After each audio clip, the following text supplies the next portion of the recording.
ابن آدم، حضور نے خبر دی ہے ابن آدم کے قدم ہل نہیں سکیں گے. جیسے مجرم کھڑا ہوتا ہے کٹہرے کے اندر، اس کٹہرے میں سے ہل نہیں سکو گے حتی یسأل عن خمس، جب تک کہ 5 چیزوں کا حساب نہ لے لیا جائے. وہ 5 چیزیں کیا ہیں؟ کان کھول کر سنیے. عن عمرہ فیما افناہ، عمر کا حساب دو. یہ 80 برس اور 70 برس ہم نے تمہیں دنیا میں دیے، کہاں ضائع کیے؟ وعن شبابہ فیما ابلاہ، اور خاص طور پر جوانی کا دور، امنگوں کے دن، ولولے ہوتے ہیں، قوت ہوتی ہے، توانائی ہوتی ہے، آدمی چلتے ہوئے زمین پر پاؤں مارتا ہے، قوت جو ہے وہ اپنا اظہار چاہتی ہے. یہ جوانی کہاں گلائی؟ حساب دو، ایک ایک لمحے کا حساب دو. وَعَن مَالِهِ مِنْ أَيْنَ اكْتَسَبَهُ وَفِيمَا أَنْفَقَهُ، ایک ایک پائی کا حساب دو. مال کا کہاں سے کمایا تھا، حلال سے کہ حرام سے، اور کہاں خرچ کیا تھا، گل چھروں میں، عیاشیوں میں، یا نیکی کے کاموں میں، ادائے حقوق میں، اللہ کے دین کے لیے. 4 سوال ہو گئے. 2 زندگی کے بارے میں، ایک زندگی پوری بحیثیت مجموعی کہاں کس کام میں لگائی، اور خاص طور پر شباب کا دور کہاں لگایا. 2 سوال مال کے بارے میں، کمایا کہاں سے، حلال سے کہ حرام سے، جائز سے کہ ناجائز سے، خرچ کہاں کیا. اور آخری سوال وعما عمل فیما علم، جو علم حاصل کیا تھا اس میں عمل کتنا کیا.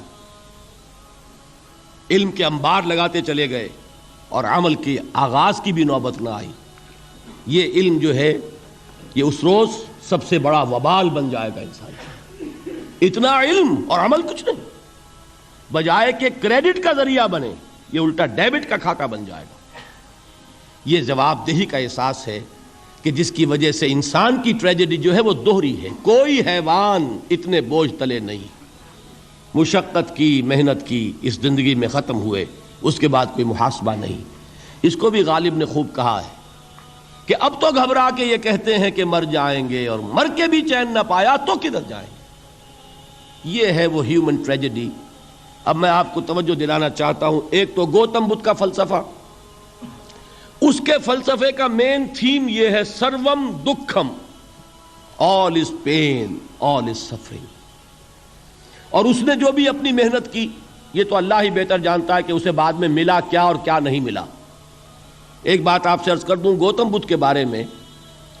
ایک بہت جید عالم، میرے نزدیک بر صغیر پاک و ہند کے علماء میں جو اس صدی کے علماء ہیں ان میں ان کا بہت اونچا مقام ہے، مولانا مناظر احسن گیلانی رحمۃ اللہ علیہ. گیلان قصبہ ہے ایک بہار کا، وہاں کے رہنے والے تھے. ان کی زندگی زیادہ گزری حیدرآباد دکن میں، عثمانیہ یونیورسٹی میں استاد رہے. انہوں نے گوتم بدھ کے بارے میں یہ لکھا ہے کہ میرا یہ گمان ہے کہ وہ بھی اللہ کے نبی تھے، اور اس کی دلیل دی ہے. قرآن مجید میں ایک رسول کا ذکر آتا ہے ذل کفل، اور یہ ذل کفل وہ ہے جس کے بارے میں ہمیں کچھ پتہ نہیں. قرآن مجید میں بھی ایک جگہ ذکر آیا ہے.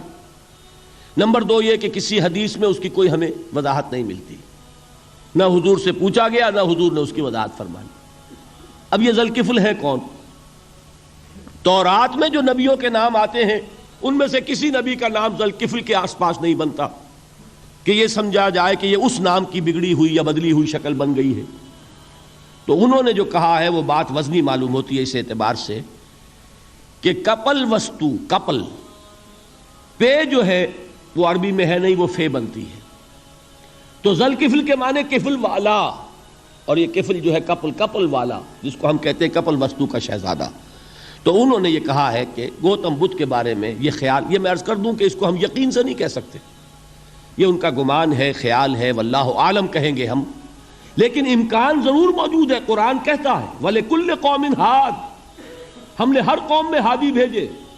وَإِن مِّن قَرْيَةٍ إِلَّا خَلَا فِيهَا نَذِيرٌ، کوئی بستی ایسی نہیں دنیا میں جس میں کوئی نہ کوئی خبردار کرنے والا نہ آیا ہو. تو یہ ممکن نہیں ہے کہ وہاں نبی نہ آئے ہوں، لیکن ان کی تعلیمات اتنی بدل گئی ہیں کہ ہم ان کو پہچان نہیں سکتے. حضرت مسیح علیہ السلام کی تعلیمات اگر عیسائیوں سے ہم سمجھیں تو کبھی بھی انہیں اللہ کا نبی نہیں مان سکتے. یہ تو قرآن مجید نے آ کر حضرت مسیح علیہ السلام کی اصل حقیقت ہمیں بتائی. ورنہ تو خدا کا بیٹا ثالث و ثلاثہ، ان کو کیسے ہم مانتے؟ لیکن یہ کہ قرآن نے بتایا تو جان لیجئے ہو سکتا ہے کہ گوتم بدھ بھی اللہ کے نبی ہوں، لیکن ہو سکتا ہے کہ درجے میں کہیں گے، یقین سے نہیں کہیں۔ بہرحال گوتم بدھ نے اس دکھ، رنج، صدمہ، غم جو انسان کا مقدر ہے اس کا مشاہدہ کیا، اور پھر تپسیائیں کی، علم حاصل کیا، رشیوں منوں کے پاس گیا، اس نے کوشش کی کہ معلوم ہو سیلویشن کا راستہ کون سا ہے، اس دکھ سے نجات پانے کی کوئی سبیل بھی ہے کہ نہیں، اس غم سے، اس نجات سے، اس اندوہ سے انسان کسی طریقے سے چھوٹ سکتا ہے یا نہیں۔ اسی کو سیلویشن کہتے ہیں انگریزی میں، اسی کو ہندی میں نروان کہتے ہیں، اسی کو عربی میں نجات کہتے ہیں۔ ان النجات معلقۃ بمجموع هذه الاشیاء، میں نے امام رازی رحمۃ اللہ علیہ کے الفاظ میں آپ کو وہ لفظ بتایا، نجات کی راہ۔ اچھا، جدید فلسفوں میں جن حضرات کو دلچسپی کی بات ہے انہی کے بارے میں یہ عرض کر رہا ہوں۔ جدید فلسفوں میں بھی ایک فلسفہ ہے وجودیت، ایگزسٹانشلزم۔ آپ نے نام سنا ہوگا سارترے، یہ فرینچ فلسفر، اور اس وقت دنیا میں جو نوجوان نسل ہے وہ بہت زیادہ متاثر ہوئی ہے سارترے کے فلسفے سے۔ کرکیگارڈ پرانے دور میں اور سارترے اس دور میں، ان کے فلسفے کا نام ہے وجودیت، ایگزسٹانشلزم۔ اس کا مرکزی خیال بھی یہی ہے، انسان کے لیے دکھ ہی دکھ ہے، صدمہ ہی صدمہ ہے، رنج ہی رنج ہے۔ صرف یہ ہے کہ کچھ حساس لوگ ہوتے ہیں وہ صدمے کو زیادہ محسوس کرتے ہیں، کچھ ذرا ان کی حس جو ہے وہ کچھ ڈل ہو جاتی ہے، کند ہو جاتی ہے۔ وہ جو غالب کا شعر میں نے آپ کو سنایا کہ مشکلیں اتنی پڑی مجھ پر کہ آساں ہو گئی، ورنہ یہ ہے کہ انسان سوچے تو دکھ ہے۔ اب یہ دکھ جو ہے اس سے نجات کا کوئی راستہ بھی ہے کہ نہیں، یہ کوسچن مارک ہے، جس کا جواب ہے تیسری آیت میں الا الذین آمنوا وعملوا الصالحات وتواصوا بالحق وتواصوا بالصبر۔ جو ایک نا امیدی کی کیفیت طاری ہوتی ہے، والعصر ان الانسان لفی خسر، زمانے کی قسم ہے تمام انسان برباد ہونے والے ہیں، تباہی میں ہیں، گھاٹے میں ہیں، ٹوٹے میں ہیں۔ اس سے جو ایک مایوس کن صورتحال سامنے آتی ہے، اس مایوسی سے نجات دلانے والی آیت ہے تیسری آیت۔ ایک راستہ ہے، یہ امید کی کرن ہے، تباہی سے بچ سکتے ہو، ابدی بربادی وہ بربادی۔ یہاں تو یہ ہے کہ ہم نے مشقتیں اٹھا لیں، فقے جھیل لیے، تکلیفیں برداشت کر لیں، صدمے برداشت کر لیے، لیکن موت آئی، اس کا خاتمہ ہو گیا۔ لیکن اس کے بعد اگر خدا نہ خواستہ جہنم میں جھونک دیے گئے، وہ ابد الآباد تک کی، وہ ہمیشہ ہمیشہ کی جلن۔ قرآن کہتا ہے کہ اگر ایک کھال جل جائے گی، جھلس جائے گی، اللہ اور کھال دے دے گا۔ دیکھیے، یہ بھی جدید دور میں آپ کو معلوم ہوگا، بورس بکائی نے جو کتاب لکھی ہے دی فرینچ سرجن، اس نے ثابت کیا ہے کہ قرآن مجید نے جتنے نیچرل فینومینا کا حوالہ دیا ہے وہ بالکل سائنس کے مطابق ہے۔ آج ہمیں یہ معلوم ہے کہ حس جو ہے وہ صرف کھال میں ہوتی ہے، کھال حساس ہوتی ہے، کھال اتر جائے نیچے جو ہے گوشت جلے گا، آپ کو تکلیف نہیں ہوگی۔ معلوم قرآن نے کہا ہے کہ جب کھالیں ان کی جھلس جائیں گی، ہم نئی کھال دے دیں گے تاکہ وہ سوزش جو ہے، وہ جلن کا احساس برقرار رہے، وہ ختم ہونے نہ پائے۔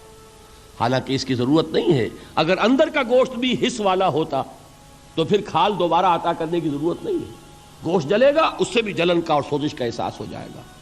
لیکن قرآن کہتا ہے کہ نہیں، کلما نضجت جلودہم بدلنا لہم جلودا غیرہا، جب ان کی کھالیں جھلس جائیں گی، جل جائیں گی، ہم ان کی کھالیں بدل دیں گے تاکہ وہ سوزش برقرار رہے۔ ثم لا يموت فیہا ولا یحیا، پھر نہ وہ اس میں جی سکے گا نہ مر سکے گا، نہ زندوں میں ہوگا نہ مردوں میں ہوگا۔ موت کو پکارے گا، کاش کہ موت آ جائے جو مجھے اس مشقت سے اور مشکل سے چھٹکارا دلا دے۔ وہ موت جس سے اس وقت ہم بھاگتے ہیں، اگر خدا نہ خواستہ اس جہنم میں جھونکے گئے تو پھر موت کو پکاریں گے اور موت نہیں آئے گی۔ اس عذاب سے، اس ابدی ناکامی سے، اس خسران سے، اس ابدی ہلاکت سے بچنے کا کوئی راستہ ہے؟ وہ جو میدان حشر میں پکاریں گے لوگ، این المفر، کوئی جائے فرار ہے، کوئی جائے پناہ ہے؟ وہ جائے فرار، وہ جائے پناہ اس دنیا میں اللہ نے ہمیں عطا فرمائی، اسی کا نام صراط مستقیم ہے۔ الا الذین آمنوا وعملوا الصالحات وتواصوا بالحق وتواصوا بالصبر. ایک راستہ ہے